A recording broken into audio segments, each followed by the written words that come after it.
اعوذ باللہ من الشیطان الرجیم بسم اللہ الرحمن الرحیم۔ عزیزان ایمان، آج جولائی 1982 کی 16 تاریخ ہے اور درس قرآن کریم کا آغاز سورہ الذاریات سے ہوتا ہے۔ 51 سورت کا نمبر ہے، اس کی پہلی آیت سے ہی، اور اس پہلی آیت کے پہلے لفظ کی بنا پر ہی سورت کا نام الذاریات رکھا گیا۔ دو لفظ کی 4 آیتیں ہیں۔ پہلے والذاریات ذروا فالحاملات وقرا فالجاریات یسرا فالمقسمات امرا۔ قرآن کا کیا انداز ہے! عرب حالانکہ زبان پہ اتنے نازاں تھے اور ان کی زبان کا تو مقابلہ دنیا کی کوئی زبان نہیں کر سکی، وہ بھی یہ متعین کرنے سے قاصر تھے کہ اس زبان کے، اس قرآن کے اسلوب کو کہا کیا جائے۔ یہ نثر بھی نہیں ہے، یہ شاعری بھی نہیں ہے، اور پھر یہ ہے کیا؟ اور یہی چیز تھی کہ جس کے لیے وہ کہتے تھے کہ معنوی لحاظ سے تو الگ رہا، اسلوب بیان کے اعتبار سے بھی یہ بے مثل کتاب ہے۔ دو لفظوں کی 4 آیتیں، چاروں گوشے کائنات کے اس میں سمٹ آئے ہیں۔ پہلے تو ان لفظوں کے معنی یوں ہی دیکھیے، پھر میں عرض کروں گا کہ عام طور پر اس سے مفہوم کیا لیا جاتا ہے، اور پھر یہ کہ میں سیاق اور سباب کے اعتبار سے مفہوم کیا لیتا ہوں۔ والذاریات ذروا، ذاریات غبار اڑانے والی، کسی چیز کو اڑا کے پھیلانا۔ فالحاملات وقرا، بوجھ کو اٹھانا۔ فالجاریات یسرا، سبق خرامی سے آہستہ آہستہ چلتے چلے جانا۔ فالمقسمات امرا، امر الہی کو تقسیم کرنے والی۔ یہ ہے 4 ٹکڑے۔ عام طور پر ان سے مراد لی جاتی ہے وہ ہوائیں جو غبار کو اٹھاتی ہیں، بادلوں کو کے مشکیزوں کو اپنے کندھوں پر لیے ادھر ادھر پھرتی ہیں، اور اس کے بعد پھر بارش یا امر خداوندی کو مختلف جگہ تقسیم کرتی ہیں۔ ٹھیک ہے، قرآن کریم نے جیسا کہ آپ کو معلوم ہے کائناتی نظام کے شواہد کو بھی اپنے دعوی کی تائید میں پیش کیا ہے، یہ بتانے کے لیے کہ جس طرح سے یہ سارا سلسلہ نظام کائنات اٹل قانون کی زنجیروں میں جکڑے ہوئے ہے، اسی طرح انسانی زندگی کے لیے بھی قوانین ہیں۔ تو یہ چیزیں فطرت کے مظاہر کے متعلق بھی ہو سکتی ہیں جیسا کہ عام طور پر دیا جاتا ہے، لیکن ایک تو پچھلی آیت میں آپ دیکھیے گا کہ اس انقلاب عظیم کا ذکر تھا کہ جو برپا ہونے والا تھا، اور جو شاید بدر کی پہلی جنگ میں جس کا آغاز ہو گیا، بڑے زور و شور سے یہ چیز پچھلے کہی گئی تھی۔ یوم یناد المناد من مکان قریب، یوم یسمعون الصیحۃ بالحق، یوم تشقق الارض۔ یہ تمام چیزیں ایسی تھیں جس میں نظر آتا تھا کہ ایک عظیم انقلاب برپا ہونے والا تھا، جس کے متعلق پہلے ہی سے یہ کہہ دیا گیا تھا کہ ایسا اب ہونے والا ہے، یہ ہو کر رہے گا۔ اور اصل چیز جو ہے تاریخ ہماری نبی اکرم صلی اللہ علیہ وسلم کی بھی سیرت طیبہ، وہ اس دین کو متمکن کرنے کے راستے میں جس قدر کشمکش ہوئی، جس قدر انہوں نے صعوبات اٹھانی پڑی، جس قدر مشکلات کا سامنا ہوا، اور جس انداز سے ان پر حضور نے قابو پایا، فتح حاصل کی، غالب آئے، یہ تاریخ ساری وہ ہے۔ تو میں اسی اعتبار سے اس قسم کے الفاظ جو آتے ہیں اسی سیاق و سباق میں لیتا ہوں۔ پہلے میں نے کہا کہ سابقہ سورت کی آخری آیات میں اس انقلاب عظیم کی طرف اشارہ تھا، اور اس میں یہ چاروں چیزیں کہنے کے بعد یہ کہا کہ انما توعدون لصادق، یہ چیزیں اس پر شہادت دیتی ہیں کہ جو کچھ ان سے کہا گیا ہے وہ سچ ہو کر رہے گا۔ تو کہا تو ان سے یہی جا رہا تھا کہ تمہارا غلط نظام تمہاری تباہی کا باعث ہے، اور اس میں اب زیادہ وقت نہیں لگے گا، بہت قریب آ رہا ہے، اب بھی اگر تم سنبھل جاؤ تو اس تباہی سے بچ سکتے ہو، یہ ان سے کہا جا رہا تھا۔ تو سابقہ سورت کی آخری آیات میں ان سے کہا گیا کہ اب تو وہ بالکل ایسے یوں سمجھو جیسے ایک آواز دینے والا بلا کے آواز دیتا ہے کہ دیکھو وہ آ رہا ہے انقلاب، اور یہاں ان چیزوں کو سامنے لا کے کہا کہ یہ شہادت دیتی ہیں اس بات کے کہ یقیناً جو کچھ ان سے کہا جا رہا ہے وہ سچ ہو کر رہے گا، اور وہ کیا ہے؟ وَإِنَّ الدِّينَ لَوَاقِعٌ، وہ انقلاب ہو کر رہے گا، واقعہ ہے وہ جو ہم بیان کر رہے ہیں۔ تو اس جہت سے ان الفاظ کا مفہوم بھی جو عربی زبان کے اعتبار سے جو زبان متحمل ہوتی ہے ان مفہوم کی، میں نے وہ مفہوم لیا ہے کہ جو فٹ ان کرتا ہے سیاق و سباق میں اور اس پوری تاریخ میں جو ہمارے سامنے آتی ہے۔ ساتھ یہ الزاریات ذرون، کسی چیز کو ابھار کے پھیلانا، یہ عجیب بات ہے کہ بعض انگریزی تراجم میں بھی اس کے متعلق براڈ کاسٹ کا لفظ آیا ہے، اور بڑی صحیح بات ہے۔ یہ زاریات فاملات جماعتوں کا نام ہے۔ یہ جماعتیں، یہ جو امت مسلمہ تھی، یہ اس کے گروہ ہیں، اس کی جماعتیں ہیں، ان کے فرائض ہیں، ان کے یہ پروگرام ہیں جو کچھ وہ کرتے تھے۔ پہلی چیز تو اس پیغام کی نشر و اشاعت تھی، اس کو بلند کرنا اور پھیلانا پھر اس کو۔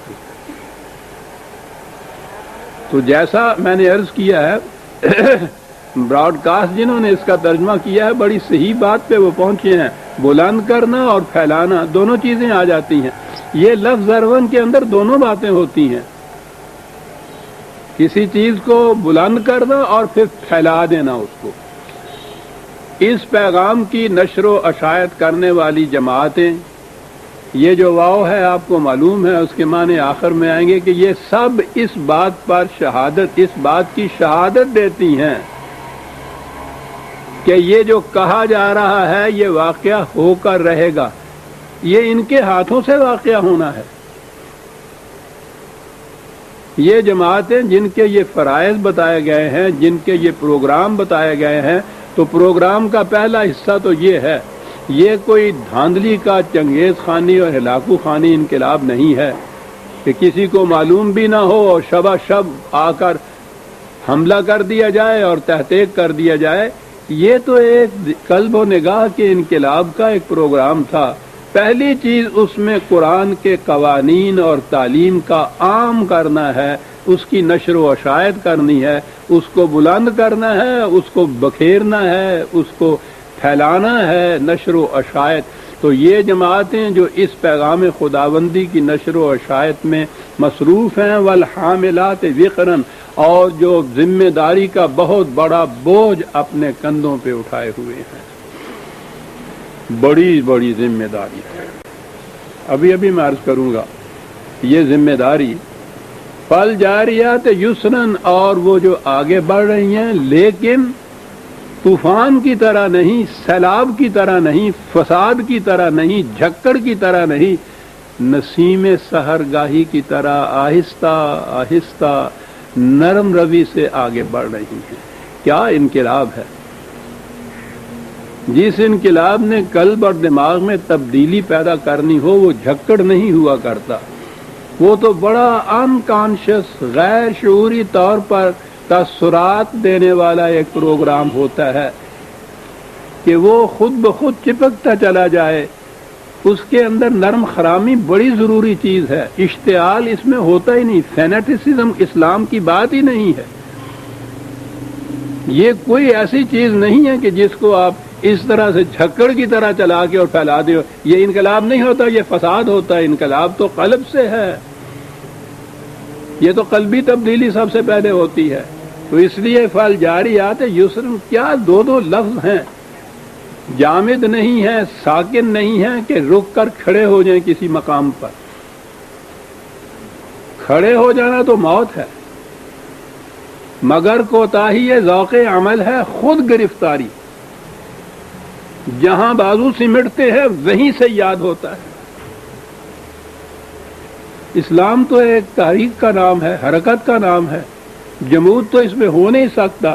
فل جاریات، اور یہ چلنا اور اس کے ساتھ ایک لفظ یسرن، نسیم صبح گاہی کی طرح آہستہ آہستہ اونچوں کا، پھولوں کا منہ چومتی ہوئی آگے بڑھتی چلی جا رہی ہے۔ اس انداز سے یہ پروگرام آپ دیکھیے کیا دیا گیا ہے، پھیلانا ہے انہوں نے، ہاں جی، اس نشر و اشاعت کرنا ہے، بڑی ذمہ داری ہے جس کا بوجھ سر پہ لیے ہوئے ہیں، لیکن اس میں فساد نہیں برپا کرنا، جھکڑ نہیں چلانے، طوفان نہیں برپا کرنا، نہایت آہستہ روی سے دل اور دماغ کے اندر تبدیلیاں پیدا کرتے ہوئے فالمقسمات امرن، امر خداوندی کو تقسیم کرتی چلی جاتی ہیں، پھیلاتی چلی جاتی ہیں۔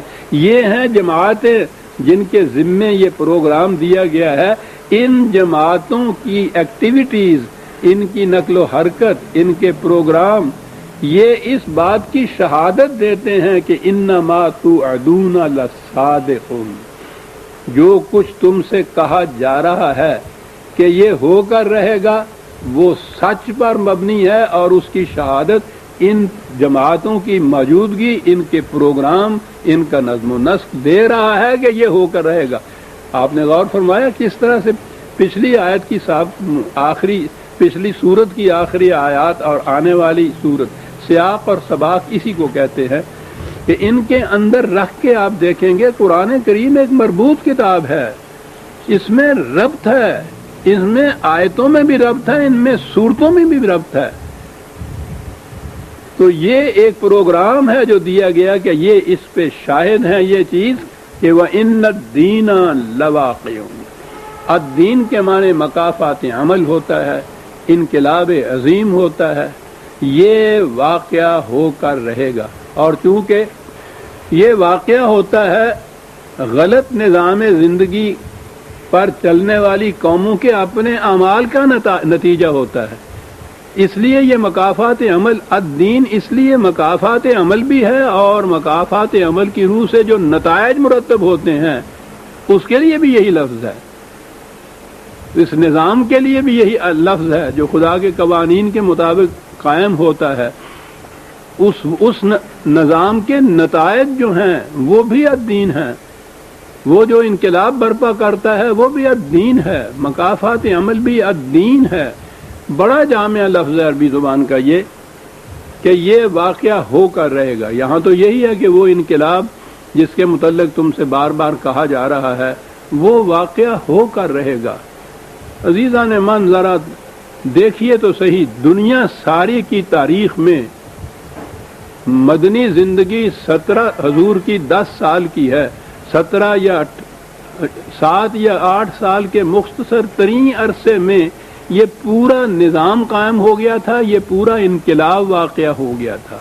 22 لاکھ مربع زمین پر تو حضور کی زندگی میں ایک مملکت قائم ہو گئی تھی۔ ان عربوں میں جنہوں نے حکومت کا لفظ بھی نہیں سنا تھا اس سے پیشتر، وہ اس کے تصور سے ناآشنا تھے، ان میں یہ چیز قائم ہو گئی تھی۔ یہ کتنا بڑا عظیم انقلاب ہے، اور وہ 7 سال کے اندر گنائے گئے ہیں یہ، جن کو وہ چھاپا مارنا اور بڑے بڑے جنگ غزوات جن کو کہتے ہیں، ان کو ملا کے 80-82 کے قریب یہ بنتے ہیں، اور دونوں طرف سے 1000 کے قریب جانے گئی ہیں،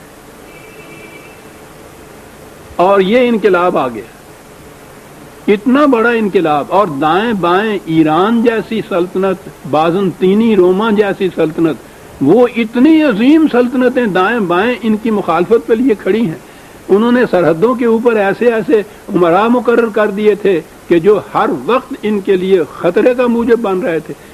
یہودی اور یہ منافق بدوؤں کے وہ ملک کے اندر موجود تھے، خاص طور پہ یہ یہودی، ان کا شروع سے ہی قاعدہ یہ رہا ہے، بدترین دشمن اسلام کے یہ اندر موجود ہیں. مدینے کے اندرونی حالات ایسے ہیں، بیرونی خطرات ایسے ہیں، تصور وہ ہے کہ جو عربوں کے ذہن میں بھی نہیں کہ ایک منظم حکومت کسے کہتے ہیں جانتے ہی نہیں تھے یہ، اور پورے جزیرۃ العرب کے اوپر اتنے عرصے میں اور اتنی لڑائیاں بھی ساتھ لڑی جا رہی ہیں.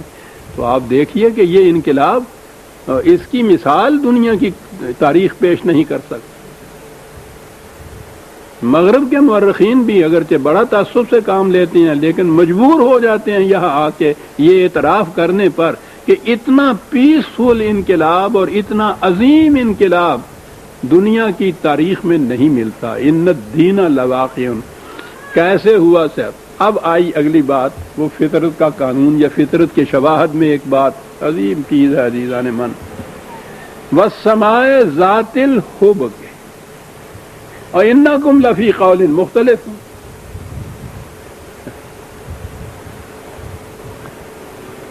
عام ترجموں سے بات نہیں سمجھ میں آئے گی. میں نے عرض کیا، بار بار یہ عرض کرتا ہوں، ایک تو اس عربی زبان کی جامعیت اور وسعت جو ہے اس کو سامنے رکھیے. یعنی ذہن باور ہی نہیں کر رہا.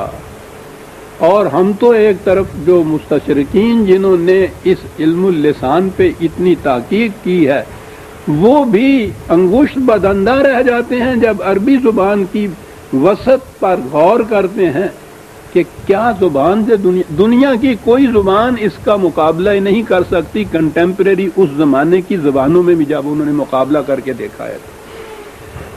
پھر اس کے اندر الفاظ نہیں ہیں، کانسیپٹس ہیں، تصورات ہیں. یہ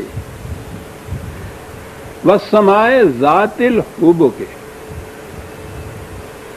اب یہ حبک کیا ترجمہ اس کا کوئی کیا جائے گا؟ میں پھر عرض کروں عزیزان من، پتہ نہیں زندگی کب تک ساتھ دیتی ہے.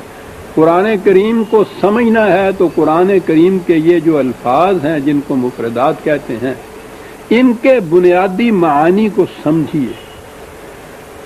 میں خود اپنی زبان سے نہیں کہا کرتا کہ کچھ اچھا نہیں لگتا یہ کہ صاحب میں اپنی کتاب کے متعلق کچھ کہہ رہا ہوں، لیکن جب وہ واقعہ ہے اور میں سمجھتا ہوں بخل ہوگا اگر میں اس کو چھپاؤں.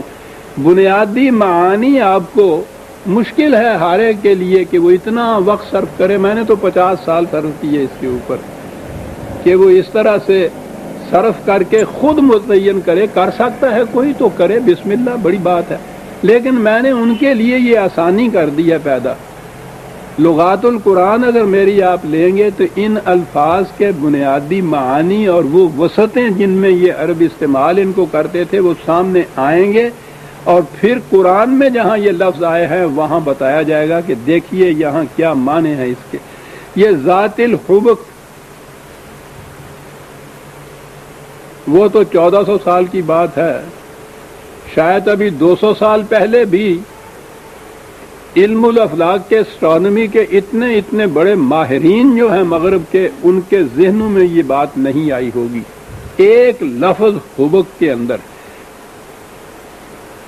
عزیزان مان انسان وجد میں آ جاتا ہے کہ یہ قوم انہوں نے یہ زبان بنائی کیسے تھی. سر حبک کوئی شے جو پہلے اکٹھی ہو اس کا بکھر جانا، الگ الگ ہو جانا، اور ان میں سے ہر ٹکڑا ایک الگ منزل کی طرف رواں دواں رہنا، یہ دونوں چیزیں اس لفظ کے اندر تھیں. سما آسمانی کرے، ان کے متعلق کہا یہ آپ کی لیٹسٹ تحقیق جو ہے علم الافلاک کی وہ یہی ہے کہ یہ ساری کائنات اور جتنے بھی ستارے اور سیارے اور یہ کرے نظر آتے ہیں یہ شروع میں ایک نیبولا کے فارم میں کٹھے تھے، سارے ایک ہی ماس تھا، یہ الگ الگ نہیں تھے. پھر اس میں جیسے چھینٹے اڑتے ہیں میں تفصیل میں نہیں جا سکتا، بات تو بڑی، جیمز جین کی کتابیں آپ دیکھ لیجئے، چھینٹے اڑتے ہیں اس طرح سے اڑے، اور یہ بڑے بڑے کرے جو آپ کو یہ سورج اور چاند اور ستارے اور کہکشاں نظر آتے ہیں، یہ اس نیبولا سے اڑ کے الگ الگ ہوئے، اور ان میں سے ہر ایک کرہ اپنے اپنے فلک یا مدار کے اندر محو گردش ہے، کلن فی فلک یسبحون، ہر ٹکڑا جو الگ ہوا ہے وہ اپنے مدار میں محو گردش ہے۔ حبک کے اندر دونوں چیزیں تھیں، میں نے ابھی عرض کیا، پہلے کسی چیز کا ایک ہونا، اکٹھا ہونا، مجتمع ہونا، پھر اس میں سے ٹکڑوں کا اڑنا، اڑنے کے بعد ہر ٹکڑے کا ایک خاص منزل کی طرف رواں دواں رہنا، یہ سارے مفہوم ایک لفظ حبک کے اندر تھے ان کے ہاں۔ سوچئے تو صحیح، 1300 سال پہلے کون یہ زبان بنا سکتا؟ کس زبان میں اتنی وسعت ہے کہ ایک لفظ میں یہ بات کہے، جو 1400 سال بعد کی تحقیق اس کی ایک ایک لفظ کی تائید کر رہی ہے کہ یہ واقعی سما ذات الحبک ہے۔ اتنا ہی نہیں ہے، قرآن تو اپنی تشریح آپ کرتا ہے نا، جیسے آپ کو معلوم ہے تصریف آیات سے۔ دو لفظوں میں عرض کروں، 21/30 21/30 اولم یر الذین کفروا ان السماوات والارض کانتا رتقا ففتقناہما، ان لوگوں نے جو قوانین خداوندی سے انکار کر رہے ہیں، کہا کبھی انہوں نے اس چیز پہ غور کیا، دیکھا اس بات کو، کیا چیز ہے جس پہ غور کرا رہے ہیں؟ 1400 سال پہلے کہا جا رہا ہے کہ ارض اور سما، یعنی یہ پستیوں کے کرے اور یہ بلندیوں کے کرے، یعنی پوری کائنات کے جتنے بھی یہ کرے ہیں، کیا ان کی کیفیت تھی؟ کانت کا رتقن، وہ سب کے سب اکٹھے یکجا تھے۔ اس لفظ کے یہ معنی ہیں۔ پھر کیا کیا ہم؟ فَفَتَقْنَاهُمَا، پھر اس کے بعد ہم نے ان کو بکھیر دیا الگ الگ۔ وَالسَّمَاءِ ذَاتِ الْحُبُكِ کانتا رتقا فَفَتَقْنَاهُمَا، اور پھر اگلی بات تو پوچھو نہیں، پھر بایولوجسٹ کے لیے جو زندگی سے متعلق علوم کی کے انکشافات کر رہے ہیں، وَجَعَلْنَا مِنَ الْمَاءِ كُلَّ شَيْءٍ حَيٍّ، یہ میٹر، یہ مادہ غیر جاندار، غیر ذی حیات، اسے پانی کے چھینٹے سے اس میں زندگی پیدا کر دی۔ یہ آخری نقطہ ہے ان سائنس کے انکشاف کا۔ وہ تو بہرحال بات آ گئی۔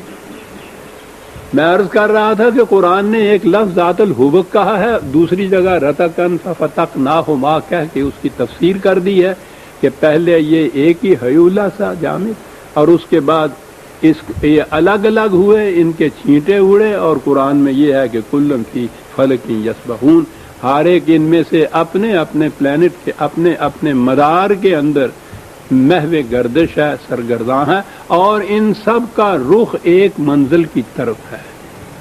اس میں کوئی اختلاف نہیں، کسی قسم کا کوئی انتشار نہیں، کسی قسم کا۔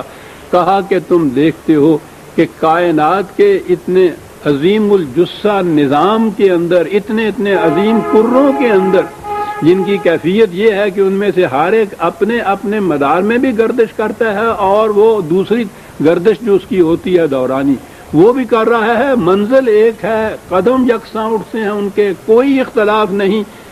اگر سورج کی رفتار میں سیکنڈ کے کروڑویں حصے جتنا بھی کہیں فرق پیدا ہو جائے تو ساری کائنات ٹکڑے ٹکڑے ہو جائے۔ کہا دیکھتے ہو نظام کائنات کس حسن و خوبی سے چل رہا ہے، کیوں چل رہا ہے؟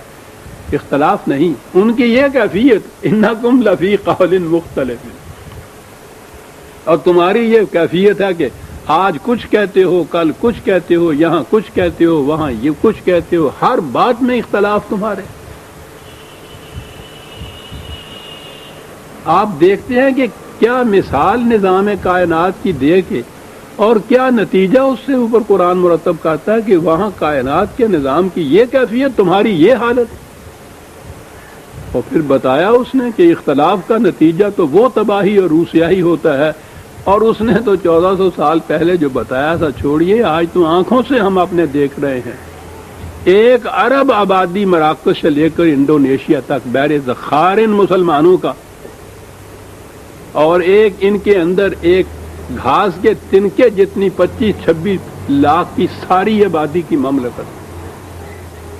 اس کے بعد معاف رکھیے گا کیا الفاظ استعمال کروں کہ کیا کر رہی ہے، اور ان کے ہاں یہ اب تک بھی غیر المغضوب علیہم کی تفسیر ممبر سے بیان ہو رہی ہے۔ یہ یہودی مراد ہے، مغضوب علیہ قوم ہے، وہ قوم جس پر خدا کا غضب نازل ہوا ہے، یعنی ہماری ذلت اور رسوائیاں، قتل و غارت گری، بربادی اور تباہی بھی آ رہی ہے اس قوم کے ہاتھوں جس کے متعلق ہم اعلان کرتے ہیں کہ خدا کا غضب اس کے اوپر نازل ہے۔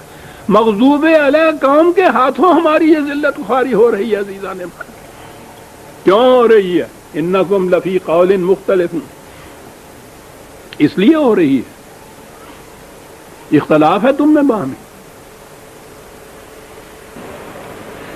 انکم لفی قول مختلف، اب یہ بات کے ساتھ وہی پرانی بات کہ ٹھیک ہے جی، یہ تو خدا کے اختیار میں جو باتیں ہیں یہ تو وہی کرتا ہے، کسی کے بس میں کوئی بات ٹھیک ہے تو کہا کیوں اس قسم کی کٹ حجتی کرتے ہو، یہ بات نہیں ہے۔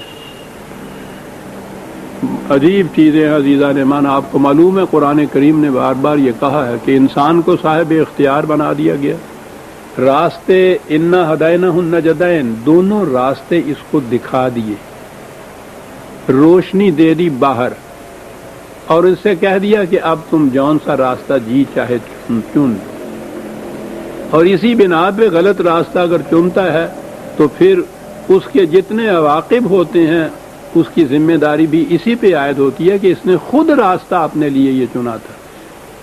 خدا کی طرف سے کوئی جبر انسان پہ نہیں ہے۔ یوفک عنہ من افکا، کہا یہ چیز کہ وہ حق اور صداقت کا راستہ چھوڑ کے غلط راستہ جو اختیار کر لیتا ہے، جو خود یہ راستہ اختیار کرتا ہے اسی کے لیے ہمارا قانون یہ نتائج مرتب کرتا ہے، جو خود یہ راستہ اختیار کرتا ہے۔ میں نے عرض کیا کہ یہاں تو انیشیٹو جسے کہتے ہیں، ابتدا جسے کہتے ہیں، پہلا قدم اٹھانا جو ہے وہ انسان کے ہاتھ میں ہے، خدا کا قانون تو اس کے پیچھے پیچھے چلتا ہے، اسی کو عاقبت اور عواقب کہتے ہیں، کسی کے پیچھے پیچھے جانا۔ انسان صحیح راستے پہ چلتا ہے، خدا کے قانون کی خوشگواریاں اس کا ساتھ دیتی، غلط راستہ اختیار کرتا ہے، تباہیاں اور بربادیاں اس کا ساتھ دے رہی ہوتی، جون سا راستہ اختیار کرے گا اسی قسم کی منزل کے اوپر پہنچے گا۔ اس کا یوفک عنہ من افک۔ دوسری جگہ کئی مقامات پر یہ قرآن نے کہا ہے کہ تم جب یہ کرو گے تو اس کا نتیجہ یہ ہوگا۔ دوسری جگہ ہے فلما ازاغوا ازاغ اللہ قلوبہم، یہ ریفرنس بھی لکھ لیجئے 61/5، کہ یہ لوگ، یہ قوم، کہ ان بنی اسرائیل کے ہی متعلق تھا وہاں یہ، کہ جب خود یہ انہوں نے اپنے لیے غلط راہ اختیار کی تو پھر غلط راہوں کے اختیار کرنے کے نتائج تو ان کو بھگتنے پڑے۔ اللہ کی طرف سے تو اتنا ہی ہوتا ہے کہ جو روش کو یہ اختیار کرتا ہے اس کے نتائج اس کے قانون کے مطابق مرتب ہوتے ہیں۔ یہ اٹل اور غیر متبدل قانون ہے، بس خدا یہی کرتا ہے کہ جیسا کوئی بنتا ہے اس قسم کے ہی نتائج اس کو بھگتنے پڑتے ہیں۔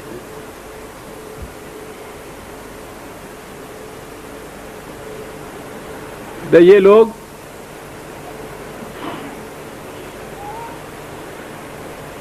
ہم ان سے کہتے ہیں کہ ہاتھو برہانکم ان کم، اگر تم سچے ہو اپنے قول میں، اپنے دعوے میں، دلائل لاؤ اس کے سپورٹ۔ قرآن دلیل مانگتا ہے، خود بھی دلائل سے بات کرتا ہے، لیکن ان کی کیفیت یہ ہے کہ یہ جھگڑتے رہتے ہیں۔ آپ دیکھتے ہیں یہ آج بھی ہمارے ہاں جتنے، یہ اب تو نہیں ہوتے وہ مذہبی مناظرے جو ہوتے ہیں، مناظروں کی اب شکلیں بدل گئی ہیں، مناظرے تو اب بھی ہوتے ہیں، یہ اخبارات اتنی تعداد میں نکلتے ہیں کہ سب مناظروں کے اکھاڑے ہیں۔ آج اس کی طرف سے یہ نکل رہا ہے، کل اس کی طرف سے مخالفت ہو رہی ہے، پھر اس کا جواب دیا جا رہا ہے، جھگڑے۔ کہتا قرآن کے ماننے والی قوم اور اس کے اندر جھگڑا۔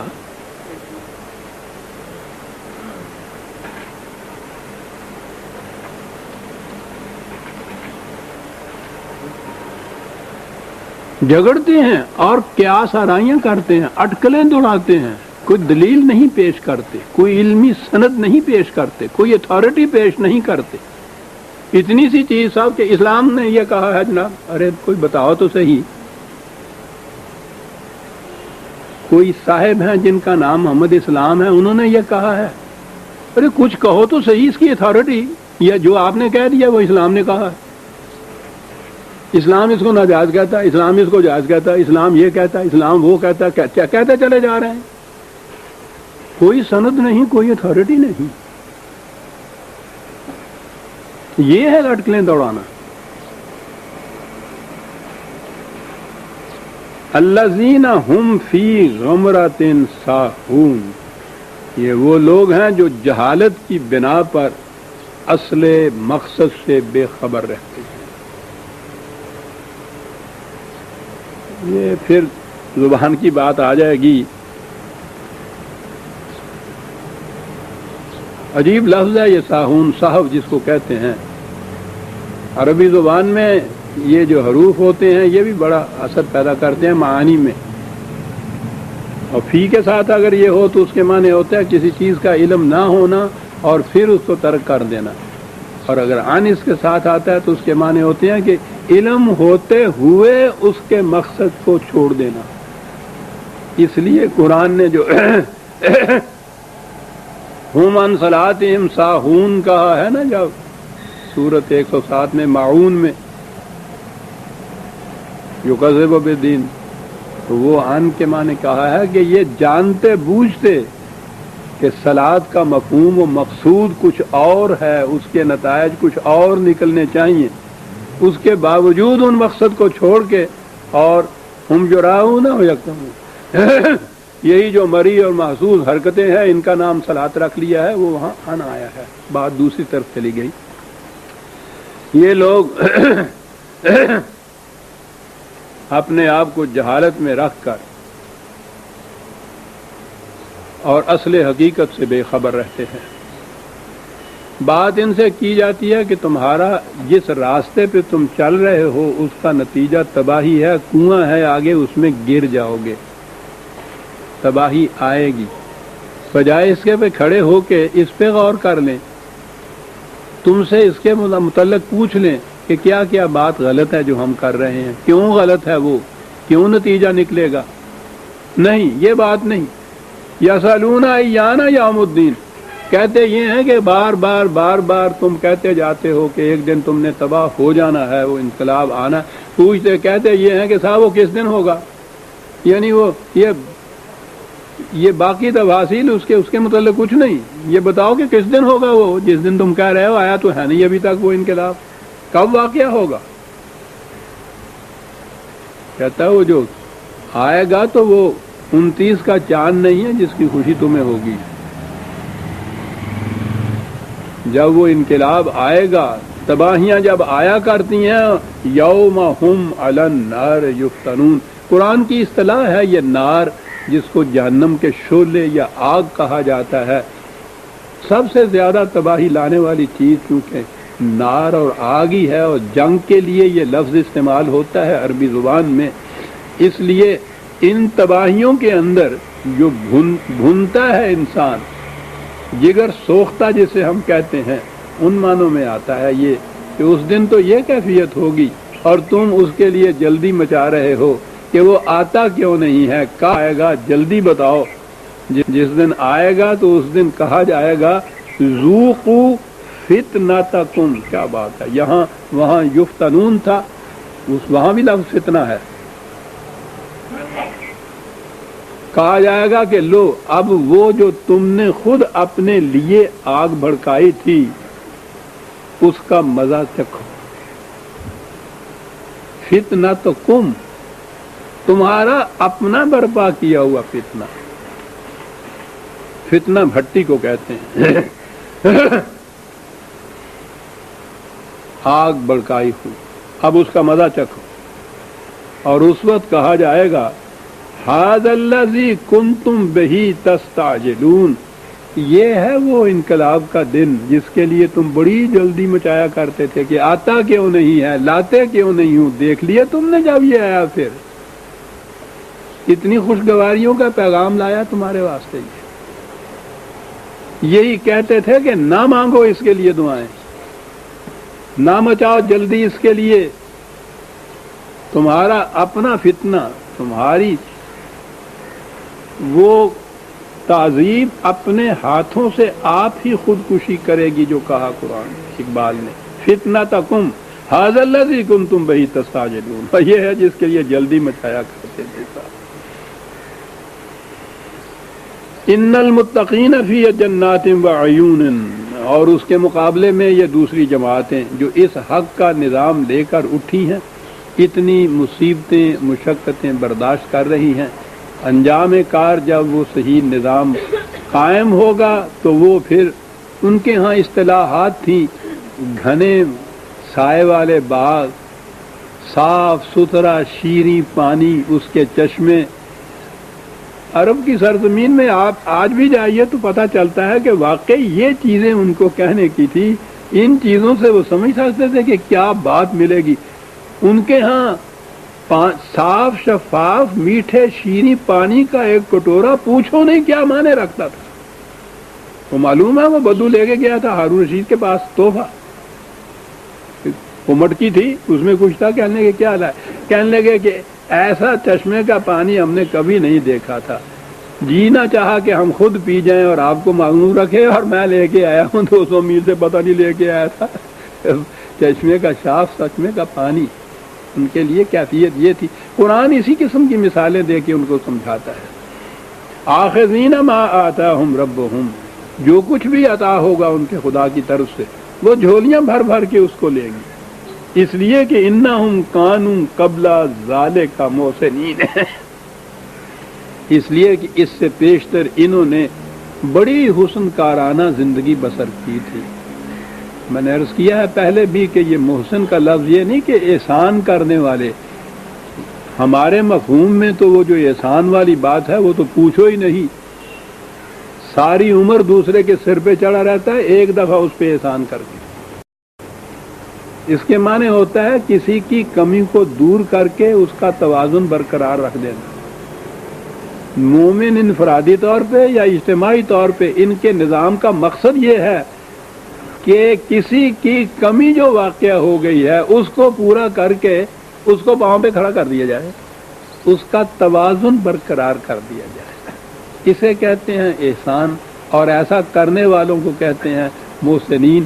یہ وہ تھے کہ جن کی اپنی زندگی اپنی ذات بھی اعتدال اور توازن بردوش تھی، اور یہ ان کا فریضہ بھی یہ تھا کہ جس کا توازن بگڑ رہا ہو اس کا توازن کو صحیح کر دیا جائے۔ اس کی وجہ سے یہ ان کو نظام ملا ہے جس میں یہ جنت اور عیون ملے ہیں۔ ان کی کیفیت یہ تھی، دو ایک چیزیں اس میں یہ کہی گئی ہیں ان کی۔ مومنین کی خصوصیات تو قرآن بھرا پڑا ہے، یہاں دو باتیں بڑی اہم ہیں۔ کانوا قلیلا من اللیل ما یہجعون، یہ تفصیل کرتی ہے، یہ راتوں کو بہت کم سوتے تھے۔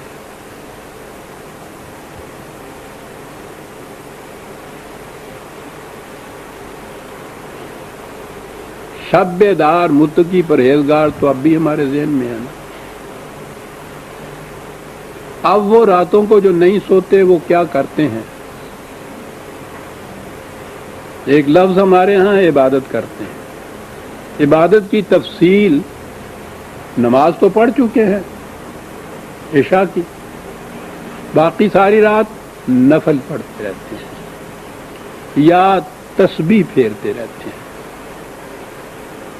راتوں کو اس لیے جاگتے ہیں۔ یہ یہاں نہیں کہا، یہ بڑی اہم چیز ہے جو کہی گئی ہے نبی اکرم صلی اللہ علیہ وسلم کے متعلق سورہ مزمل میں جس کا اہم ترجمہ آپ کو کملی والے کر کے بتایا جاتا ہے۔ یہ بات ہی کچھ اور ہے صاحب۔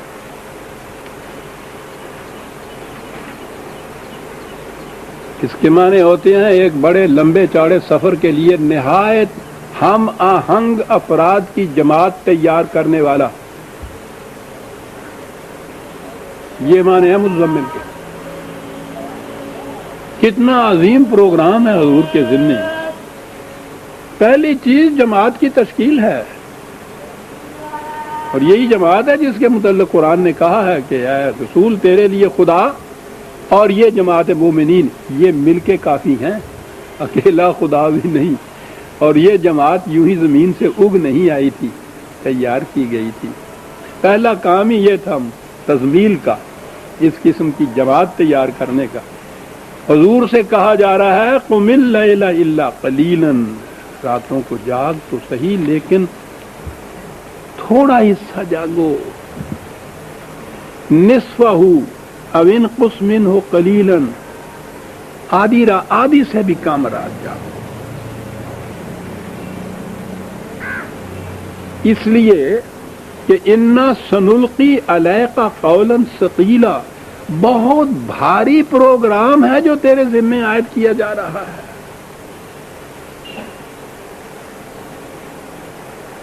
بہت بڑا پروگرام ہے۔ انا لک فی النہار سبحا طویلا،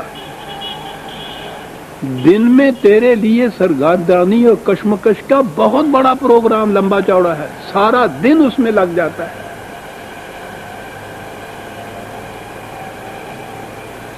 یہ اکیلے ہی حضور نہیں ہے، یہ ہے جی 73/73 سے 7 آیات کا، اور اسی کی 20 آیات میں بھی ہے وَطَائِفَةٌ مِّنَ الَّذِينَ مَعَكَ، اکیلے ہی، ساتھ تمہاری جماعت کے لوگ بھی ہیں، وہ بھی اسی طرح سے جاگتے ہیں۔ ان کے متعلق بھی کہا کہ ان میں کمزور بھی ہیں، کچھ بیمار بھی ہیں، کاروبار کرنے والے لوگ بھی ہیں، تو یہ اتنا زیادہ بوجھ اپنے اوپر نہ لادو تم۔ حضور سے کہا، جماعت مومنین سے کہا کہ تم نے تو دن میں کتنا لمبا چوڑا پروگرام ہوتا ہے تمہارے سامنے، 1 منٹ کی فرصت نہیں ملتی اس کے اندر۔ ٹھیک ہے رات کو بھی ضرورت ہے اس کی، لیکن اس شدت شوق میں جسم کے تقاضوں کو نہ بھول جاؤ، صحت کا خیال رکھو۔ بڑا پروگرام لمبا چوڑا تمہارے ذمہ ہے۔ یہ نہیں ہے کہ رات کو جاگ کے نفل پڑھو اور دن بھر سوتے رہو۔ ان لک فی النہار سبحا طویلا، بہت بڑا لمبا پروگرام ہے تمہارے لیے۔ یہ کیا تھی چیزیں عزیزان من جس کے لیے جاگتے تھے؟ آج تو بہت آسان ہے، جہاں بھی آپ کسی سیرت کی کتاب میں پڑھیے یا ان واعظوں کے ہاں سے یہ واعظ سنیے، وہ یہی ہے کہ حضور رات کو نوافل پڑھتے تھے اور کھڑے رہتے تھے اتنا عرصہ کہ حضور کے پاؤں مبارک سوج جاتے تھے۔ گویا ان کے ذہن میں یہی ہے رات کو جاگنا کہ اس میں نفل پڑھتے رہتے تھے۔ اب بھی ہمارے ہاں عبادت گزار جس کو کہتے ہیں، ذرا تجزیہ کر کے دیکھیے کہ وہ عبادت ہوتی کیا ہے۔ عبادت گزار جس کو وہ کہتے ہیں، یہ نفل پڑھنا یا تسبیح پڑھنا، یہی چیز ہوتی ہے۔ حضور کے متعلق بھی یہی چیز انہوں نے ذہن میں قائم کی۔ ٹھیک ہے،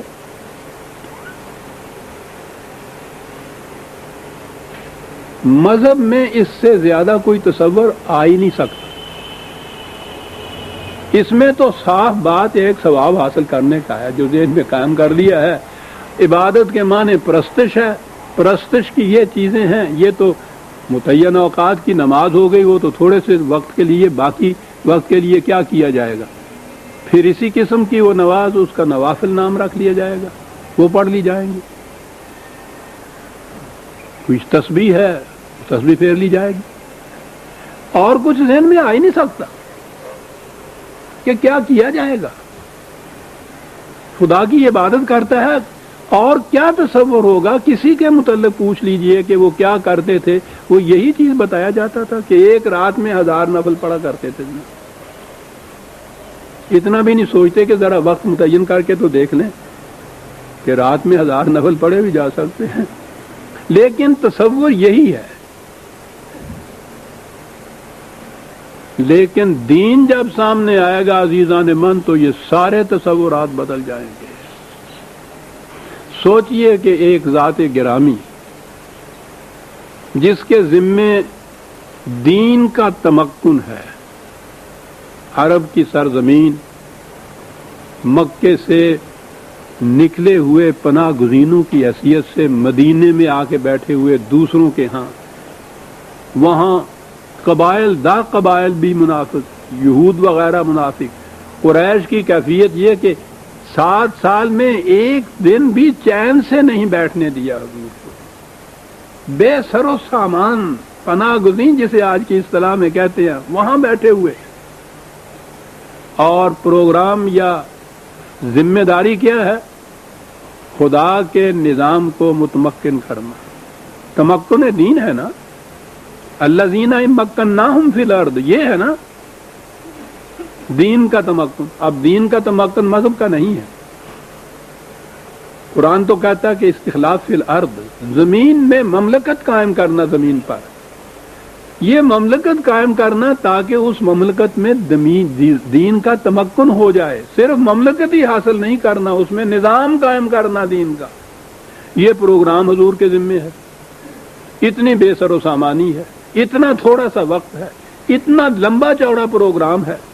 میں نے جیسا ابھی عرض کیا، اندرونی خطرات ایک طرف ہیں، بیرونی خطرات دو بڑی بڑی سلطنتیں تو جن کا مقابلہ اس زمانے میں دنیا کی کوئی مملکت نہیں کر سکتی تھی، the most super powers in the world, ایرانی اور بازنطینی ہے، رومن، وہ ہے دونوں مخالف، ان میں حضور بیٹھے ہوئے ہیں۔ 7 سال کے عرصے میں اتنی جنگیں بھی لڑی جا رہی ہیں، نئی مملکت قائم کی جا رہی ہے، اس کا انتظام بھی ایسا ہے کہ کہیں کوئی ایجیٹیشن نہیں ہوئی، کوئی فساد برپا نہیں ہوا، نہایت امن اور سلامتی۔ امن اور سلامتی کی کیفیت جو حضور نے مثال بیان فرمائی، اس سے بہتر مثال نہیں مل سکتی کہ تم کہتے ہو کہ اس مملکت میں کیا ہوگا، بے خوفی کا کیا ہوگا۔ وہ یہ ہوگا کہ ایک عورت یمن سے تنہا اس صحرا میں سے گزرتی ہوئی شام تک پہنچ جائے گی، زیورات میں لدی ہوئی، کبھی اس کو کسی قسم کے خطرے کا خوف نہیں ہوگا۔ پروگرام آپ دیکھ رہے ہیں کیا ہے یہ؟ معاف رکھیے گا، میں نوافل یا ان چیزوں کی تنقید نہیں کرتا، لیکن میں کہتا یہ ہوں کہ جس کے سامنے یہ پروگرام ہو اس کو تو دن بھر اس میں مصروف رہنا ہوگا، راتوں کو بیٹھ کے اگلے دن کے لیے پھر اس کو پروگرام کی تفصیلیں طے کرنی ہوں گی۔ فرصت ہی اس وقت مل سکتی تھی۔ یہ جو ہے تمہارے ساتھی بھی جاگ رہے ہیں، وہ ساتھی بھی نفل پڑھنے کے لیے نہیں جاگ رہے تھے، مشاورت تھی ہر معاملے میں۔ جتنے معاملات سامنے آئے تھے، جتنے آنے والے تھے، ان کے لیے فرصت کا وقت ہی یہ تھا کہ یہ بیٹھ کے وہاں طے کریں کہ اب کیا کرنا ہے ہمیں۔ اس کے لیے جاگتے تھے۔ عبادت کے معنی تھا، لفظ اس عبادت کے معنی ہیں قوانین کی تابع داری، محکومیت خدا کی، اس کے لیے وہ بیٹھتے تھے۔ کہا ٹھیک ہے، یہ ضروری ہے تمہارے لیے، دن کا پروگرام بڑا لمبا چوڑا اور بھاری ہے، اس کے لیے طے کرنے ہیں تم نے یہ مسائل، لیکن اتنا سوچ لو کہ بہت لمبا سفر ہے، بڑے راستے پر مشقت ہے، اپنی تندرستیوں کا بھی خیال رکھو، طبی ضروریات کا بھی خیال رکھو۔ پھر بات دوسری طرف چلی جائے گی۔ یہ جو آپ کے یہاں رمضان شریف میں اعتکاف میں بیٹھ جاتے ہیں، پہلے تو رمضان میں ہی بہرحال عام طور پر کام کرنے کے لیے سخت کم ہو جاتی ہے، مشقت طلب چیز ہے، اس میں سے پھر ایک گروہ ہے جو بالکل دنیا کو ترک کر کے ایک گوشے میں بیٹھ جاتا ہے مسجد میں۔ یہ اتنا وقت جو ہے، اتنا قیمتی وقت زندگی کا، کیا کیا جاتا ہے اس میں؟ اگر یہ اس لفظ اعتکاف کے ہی معنی سمجھ لیتے، عاکف کے معنی سمجھ لیتے عربی زبان کی روح سے، تو معلوم ہو جاتا کہ یہ الگ بیٹھنا جو ہے یہ کاہے کے لیے تھا۔ یہ بھی جو حضور راتوں کو بیٹھ جاگتے تھے اور صحابہ ساتھ ہوتے تھے، یہ بھی اعتکاف تھا۔ کاہے کے لیے؟ اعتکاف کے معنی ہوتا ہے الجھے ہوئے معاملات کو سنوارنا۔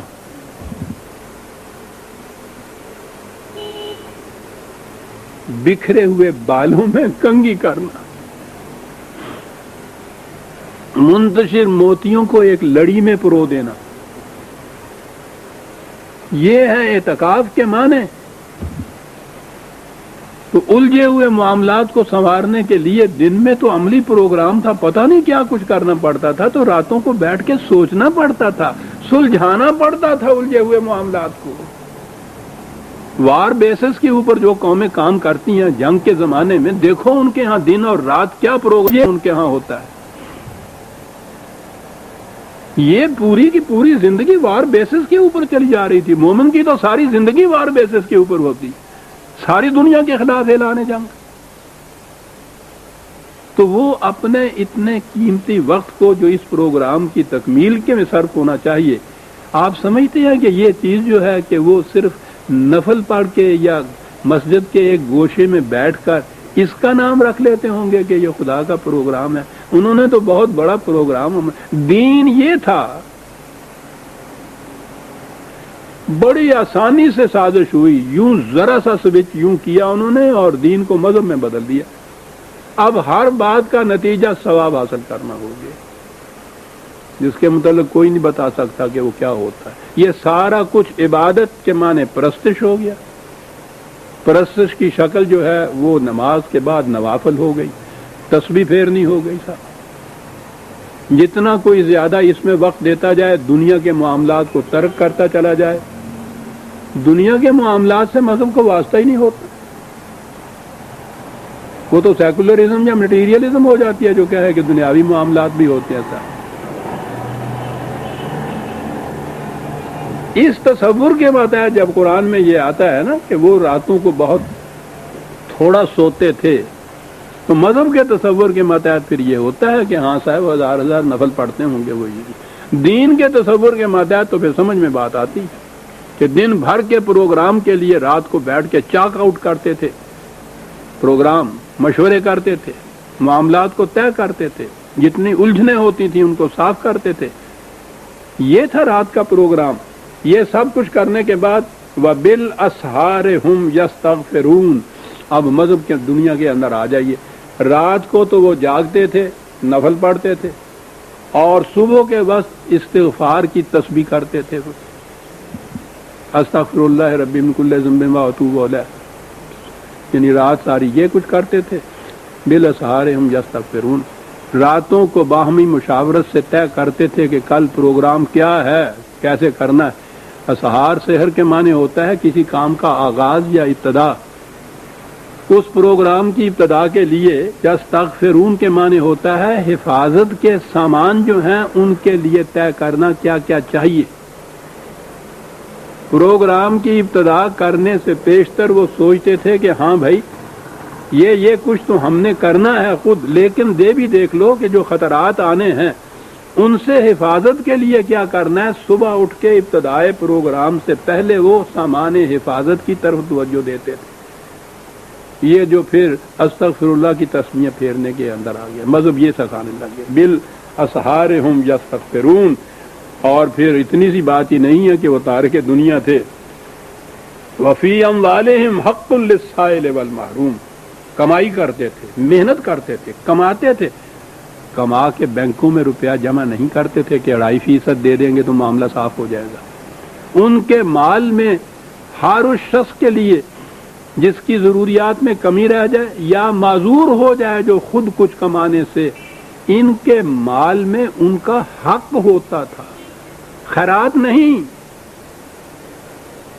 خیرات تو ذلیل کر دیتی ہے انسان کو، دینے والے کے دل میں تکبر پیدا کر دیتی ہے، لینے والا جو ہے اس کے دل کے اندر تذلیل کا جذبہ پیدا کر دیتی ہے۔ حق معلوم ایز آف رائٹ وہ ان سے لے سکتے تھے، یہ کیفیت تھی۔ یہ تھے وہ جو جنت کے باغات میں گئے تھے۔ عزیزان من، آگے بھی اور خصوصیات آئی ہوئی ہیں، لیکن چونکہ وقت ہو گیا ہے اس لیے میں یہیں تک رہتا ہوں۔ آیت 19 تک ہم آ گئے سورہ الذاریات کی، اور اعلان ہے بڑا اہم۔ آپ کو معلوم ہے یہ جو عید مبارک آنے والی ہے، یہ کیا ہے؟ چھوٹی عید، سیویوں کی عید، اور وہ بھی آپ جن کو مل سکیں میٹھی عید۔ یہ ہے کیا؟ یہ ایک ہی تہوار ہے جس کے منانے کا حکم خدا نے دیا ہے، اور یہ ہے نزول قرآن کا جشن۔ قرآن کے نزول کی ابتدا اس مہینے رمضان میں ہوئی تھی، تو یہ اس کے لیے تیاریوں کا مہینہ تھا، اور اس کے آخر میں جشن نزول قرآن، یہ ہے عید جس سے آپ کہتے ہیں۔ عید کے تو معنی ہی ہیں بار بار آنے والی چیز جو ہر سال آ جاتی ہے، عید کا لفظ ہی نہیں اس کے لیے، یہ جشن ہے۔ ایک ہی تہوار ہے جس کا حکم خدا نے دیا ہے کہ مناؤ اس کو، بڑی خوشیوں سے مناؤ، قرآن جیسی چیز تمہیں مل گئی ہے، کیا انتظار کرتے ہو جشن منانے کے لیے کسی اور بات کا؟ اس سے بڑا جشن کیا اور ہو سکتا ہے سر؟ یہ تھی عزیزان من دین میں عید۔ بہرحال ہم بھی تو اسی معاشرے کے افراد ہیں، ہم کم از کم اس تقریب پر میں ایک خصوصی درس پیش کیا کرتا چلا آ رہا ہوں، جس میں قرآن کریم کی عظمت، قرآن کریم کی عزیز، اس کے متعلق ویسے تو ہر درس ہی ہمارا قرآن کا ہوتا ہے، اس میں خصوصیت سے ہوتا تھا۔ اس دفعہ وہ 23 کو اگلا جمعہ آ رہا ہے، اور درس ہم جمعے کو ہی دے سکتے ہیں، اور وہ عید سے ساتھ ہی ہے۔ وہ غالباً عید تو اس دن نہیں، لیکن بہرحال ٹرو تو ہے ہی نا، عید کی چھٹیاں ساتھ ہوتی ہیں، تو اس لیے وہ درس جو ہے وہ تو نہیں ہوگا۔ 23 کا درس جو ہے اس میں ہم بھی ناغہ کریں گے، یا کہہ لیجیے چھٹی کریں گے، تو اس کے بعد کا درس تو 30 جولائی کو ہی ہو سکتا ہے نا، تو کوئی بات نہیں، اس میں بات تو اس جشن کی، اس تقریب کی یاد میں قرآن کے متعلق کچھ کہنا ہے۔ تو 30 جولائی کا جو درس ہوگا اسی 8 بجے، وہ خصوصی درس میرا ہوگا۔ اس کے لیے یہ کارڈ چھپوا دیے گئے ہیں۔ آج کل اہمیت اختیار کر گیا ہے ایک مسئلہ کہ اسلام میں یا دین میں سائنس کی کیا اہمیت ہے۔ میں نے عنوان ہی اس دفعہ رکھا ہے قرآن اور سائنس، جس کے نہ ہونے سے آج آپ کے ہاں 90 کروڑ آبادی جو ہے اس طرح سے پس رہی ہے کہ سائنٹیفک نالج اینڈ ٹیکنالوجی آپ کے پاس نہیں ہے۔ تو میں نے موضوع یہ رکھا ہے قرآن اور سائنس۔ 30 جولائی جمعۃ المبارک کے دن یہی صبح 8 بجے اسی مقام پر، اب یہ کارڈ چھپوا دیے ہیں احباب نے، یہ اپنے ساتھ آج لے جائیے، کیونکہ 23 کو تو آپ تشریف نہیں لائیں گے۔ یہ کارڈ جو ہے وہ 30 کے قریب بانٹیے گا اپنے دوستوں میں، کیونکہ بہت قبل از وقت بانٹنے سے یاد نہیں رہتی، تو 30 کے قریب اپنے حلقے میں جو اس سے دلچسپی رکھتے ہوں یہ کارڈ بانٹ دیجئے گا، اور بتا دیجئے گا کہ یہ ہے اہم موضوع جس پر یہ خصوصی درس ہوگا 30 جولائی 1982 صبح 8 بجے اسی مقام پر، جشن نزول قرآن۔ اور چونکہ اس کے بعد اگلی عید کے قریب ہم جمع نہیں ہوں گے، میری طرف سے آپ تمام احباب اور آپ کے اہل و عیال کو عید مبارک کی خوشی ہو۔ شکریہ صاحب۔